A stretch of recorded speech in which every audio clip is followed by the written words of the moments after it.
अस्सलामु अलैकुम वरहमतुल्लाहि वबरकातुहू। दोस्तों, आज मैं हैदराबाद के बल्दिया के इलेक्शन के बारे में बात करूंगा। मेरे बात करने से पहले आप मेरे पीछे फोटोज देख सकते हैं। ये फोटोज, ये जो तस्वीरें आप देख रहे हैं, नाले में पानी बह रहा है। ये हालिया हैदराबाद में बारिशों की तस्वीरें हैं। इस तस्वीर में कुछ लोग खड़े हैं और एक साहब जो कारपोरेटर हैं, वो नाला साफ कर रहे हैं और इनके साथ इनके चेले चपाटे मौजूद हैं। इस वीडियो को व्हाट्सएप पर और फेसबुक पर पोस्ट किया गया था और इस पोस्ट के साथ लिखा था कि ये नाला कॉर्पोरेट साहब इसलिए साफ कर रहे हैं कि ये करने के लिए नखीब मिल्लत बैरिस्टर असदुद्दीन अवैसी की क्या है का हुक्म था और ये इनकी अहमा थी और इन्होंने ये करने के लिए इनको कहा था।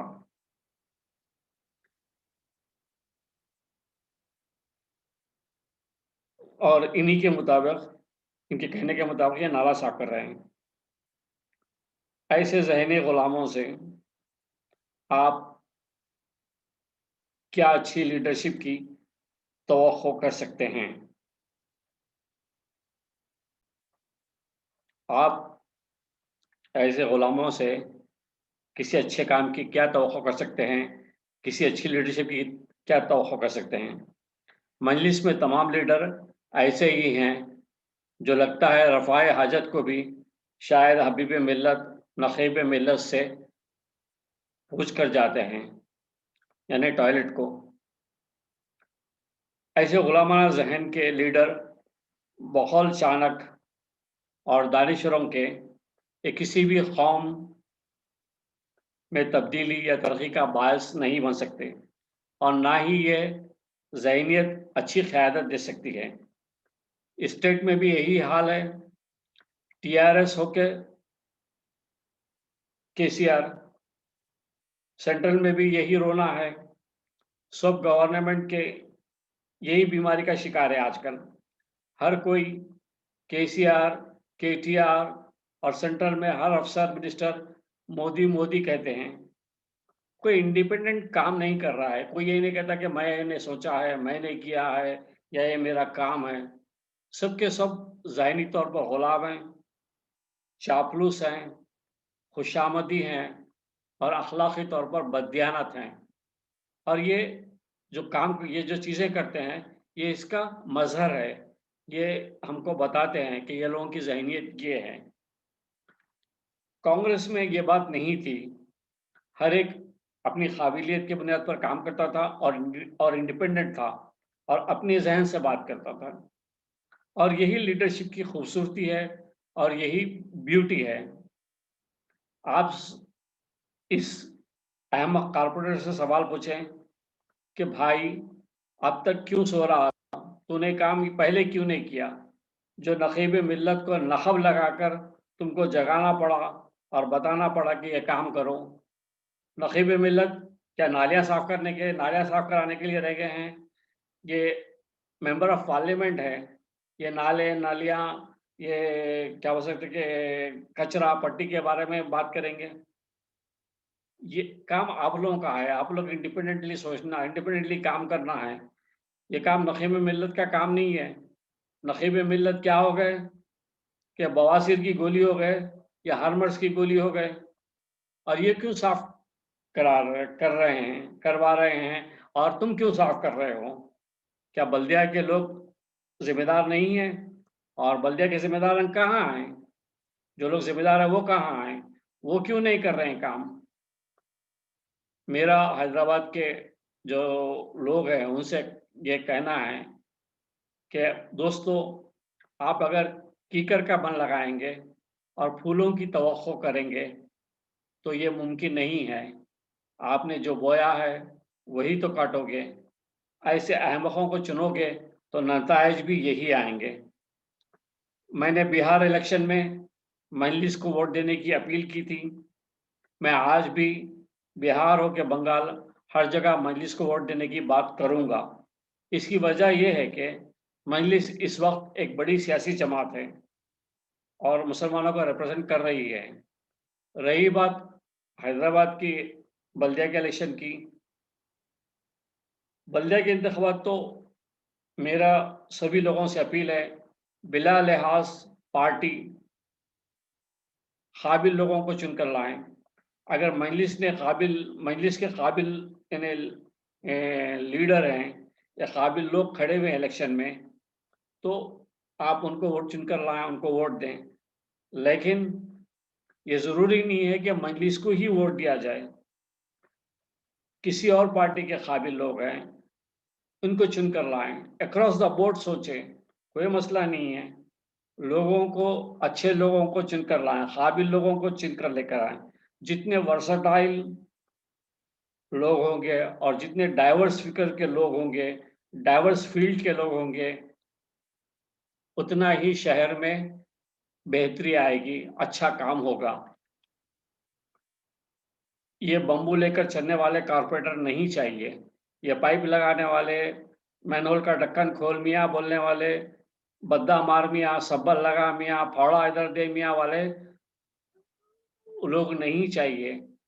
ये काम कराने के बाद कारपोरेटर बोले कि भैया देखो आपका बल्दिया ने अकल ने काम कर दिया, आपका काम मैं करवा दिया, आप मुझे 1000 रुपये दे दें या 2000 रुपये दे दें। और इस तरह के जो कारपोरेटर को ना सेलेक्ट करें, ना ही आपके लिए बेहतर है। अगर बल्दिया के इलेक्शन में डॉक्टर्स ठहरते हैं या इंजीनियर ठहरते हैं और दूसरे काबिल लोग ठहरते हैं, तो आप उनको वोट दें। क्योंकि ये लोग जो है तालीम याफ्ता होते हैं, ये लोग सोच सकते हैं, ये लोग काम कर सकते हैं। ऐसा जो डॉक्टर्स है, हो सकता है कि जैसे कोरोना जैसी बीमारी में आने से पहले इसकी प्लानिंग कर सकते हैं और इसके लिए कोशिश कर सकते हैं, बेहतर तौर पे कोशिश कर सकते हैं और बातों को समझ सकते हैं। बरसात का मौसम हो, सर्दी का मौसम हो, गर्मी आने से पहले ये लोग प्लानिंग कर सकते हैं और हम सबको आफत से बचा सकते हैं। इसके अलावा शहर में जो नई बस्तियां बन रही हैं और जो नई बस्तियां आबाद हो रही हैं, जो बस्तियां बस गई हैं, जो कॉलोनीज बन गई हैं, जो मोहल्ले बन गए हैं, इनके प्रॉब्लम के बारे में सोच सकेंगे और इसके बारे में हल निकालेंगे, सॉल्यूशंस ढूंढेंगे। काबिल लोग होते हैं तो कहीं ना कहीं से जो है कोई बात निकल आती है। अगर आप जैसे सिविल इंजीनियर को चुन के लाते हैं या इलेक्ट्रिकल चुन कर लाते हैं, तो ये लोग आपको सॉल्यूशन दे सकेंगे, ये लोग प्लानिंग में अपना हिस्सा डालेंगे। ये लोग जो है बल्दिया हो या आपके मेयर वगैरह जहाँ भी है, ये प्लानिंग कमीशंस में बैठकर अपनी बात कर सकेंगे, अपना प्रोग्राम को बना सकेंगे और अपनी राय दे सकेंगे। चाहे आप सड़कों का कंजेशन हो, कूड़ा करकट का मामला हो, रीयूजेबल एनर्जी का मामला हो, ऐसे ने इनोवेटिव आइडिया सोच सकते हैं लोग। आप ऐसे लोगों को लाएंगे जो काबिल नहीं है, तो वो क्या करेंगे? खाली बल्दिया का मैनुअल का ढक्कन हटाएंगे, बद्दा मारेंगे, सब्बल लामिया फौड़ा लामिया बोलेंगे। मैं 3 साल पहले हैदराबाद गया था। जब मैं सुबह सुबह उठकर जब पुराने शहर में अपने मोहल्ले के करीब के मोहल्लों में गया, तो क्या देखता हूँ, सड़कें कचरे से हटी पड़ी हैं, प्लास्टिक की थैलियाँ, गुटखे के पैकेट्स, आलू चिप्स के पैकेट, ना जाने कितना कचरा पट्टी जमा था सड़कों के ऊपर। इसके अलावा मादारपट के पास गंदा पानी उबल कर बह रहा था। ये 3 साल पहले की बात कर रहा हूँ। मुझे अफ़सोस से कहना पड़ता है, हम मुसलमान कहते हैं और हमारे लीडर मुसलमान हैं, जिनका ईमान है, पाकीज़ा ईमान है, इस गंदे पानी में लोग आ जा रहे थे। मेरे घर के सामने भी सालों पानी खड़ा रहा गंदा। मैंने कंप्लेंट बल्दिया को की, इन्हें मजलिस वालों को बताया, कोशिश की कि अपनी बात को लोगों तक पहुँचाऊँ और मैंने पूरी कोशिश की। उसके बावजूद जो है काम नहीं हुआ, क्योंकि इसमें कुछ लोग जो मजलिस के थे, वो इन्वॉल्व थे। ये सफ़रिंग हम लोगों की है, हम लोग ये मुश्किलात उठाए हैं। मैं ये नहीं कहता कि जो है यानी मसाइल जो है नहीं होते, मसाइल हर शहर में होते हैं। टोली-चौकी में आज से 10 या 12 साल पहले मुझे सही से याद नहीं है, लेकिन बरसात में एक जवान लड़की बह गई थी और अब तक सुनने में आता है टोली-चौकी में फ्रीक्वेंट पानी घरों में चला आ रहा है। यानी हर साल पानी आ जाता है। ये गवर्नमेंट और डिपार्टमेंट की नाअहली है और लीडर्स की नाअहली है और ये करप्शन है। इसका जो है तदारक करना चाहिए, इसका जो है हल निकालना चाहिए, इसका सॉल्यूशन निकालना चाहिए। ये नहीं कि जो जब पानी आया आप बोट ला के चला दिए, लोगों को घरों से निकाल दिए या उनके एनडीआरएफ का वर्क कर लिए, ये एक हल नहीं है। हल ये है कि एक यानी परमानेंट हल ढूँढा जाए और इस पर काम किया जाए। मेरे वालिद ने बताया था कि टोली चौकी और उसके अतराफ के इलाके के बारे में, अल हसनात कॉलोनी वगैरह के बारे में बताया था कि ये इलाके नशेब के इलाके हैं। निज़ाम के गज़ट में और निज़ाम के प्लानिंग में इसको मार्क किया गया था कि ये नशेबी आबादी है, नशेबी इलाका है, यहाँ आबादी के लिए मना किया गया था। यहाँ घरें बनाने के लिए मना किया गया था। निज़ाम के ज़माने के लोग बी या एमई नहीं थे, ना यूएसए से पढ़ के आए थे, ना ही जो है यानी क्या बोल सकते हैं कि हमारे यानी आईटी टेक्नोलॉजी के माहिर थे, ना ही वो यानी यूएसए से सो कॉल्ड डिग्रीज़ लेकर आए थे। लेकिन वो एक टेक्नोलॉजी के बंधन नहीं थे, मगर वो लोग काबिल थे। उन लोगों को पता था कि कहाँ नशीबी इलाके हैं, कहाँ ऊँचे इलाके हैं, कहाँ घर बनना चाहिए, कहाँ नहीं बनना चाहिए। ये केटीआर को समझ में आनी चाहिए ये बात कि पुराने ज़माने में जैसे कबीर थे या तुलसी थे, बुल्ले शाह थे, गालिब थे, इब्न खल्दून थे, सादी थे या रूमी थे, इनके पास कोई अमेरिका की डिग्री नहीं थी, ना कोई ये एमटेक, बीटेक थे। इस ज़माने के लोग हमसे बेहतर इमरानियत और जोग्राफ़िया का इल्म रखते थे, ज्योग्राफ़ी का इल्म रखते थे। ये बंदरों को हाईटेक सेक्रेटेरिएट में बिठाने से शहर नहीं अच्छे बन जाते। आप बंदर को हाईटेक में बिठाओ या बीटेक में बिठाओ, बंदर का बंदर ही रहता है। अगर आप इन अहमकों को आप सेक्रेटेरिएट में हाईटेक बनाए तो क्या होगा? खाली इंटरनेट की स्पीड तेज़ आएगी या कुछ और आप यानी टेक्नोलॉजिकल वर्क कर सकेंगे, प्रिंटिंग वगैरह ये वो। उसके अलावा क्या है? आपको तो ऑन ग्राउंड काम करना चाहिए, शहर के मामलात पर देखना चाहिए। उनके यानी शहर में कहाँ पैसा खर्च करना चाहिए, कैसे डेवलपमेंट लाना चाहिए, कैसे पब्लिक की फैसिलिटी के लिए काम करना चाहिए, आपको उस पर काम करना चाहिए। आपको बेहतरीन इंफ्रास्ट्रक्चर की कोशिश करनी चाहिए। शहर में बहुत जगह इंफ्रास्ट्रक्चर के काम की ज़रूरत है। आप खाली सिगरेट में पैसे लगाने से नहीं होगा, बल्कि सारे शहर में आपको जो है इंफ्रास्ट्रक्चर डेवलप करना पड़ेगा, उस पे पैसा खर्च करना चाहिए और इस पे कोशिश करनी चाहिए। मैं यानी फ़ेसबुक पर उस्मान नगर के फ़ोटो देख रहा हूँ और साथ में ये सवाल लोग लिखते हैं कि पानी अभी तक क्यों नहीं निकाला गया? चलो उम, गवर्नमेंट पानी निकाल देती है, इसके बाद क्या होगा? आगे क्या होगा? क्या प्लान है? कैसे रिलीफ़ देंगे? एक मजलिस के कारकुन कहते हैं ये 100 साल में पहली दफ़ा इतनी बारिश हुई है। लेकिन ये मोटर बोट की कहानी टोली चौकी में बहुत कहानी है। हर साल 2 साल में ये होता है। वो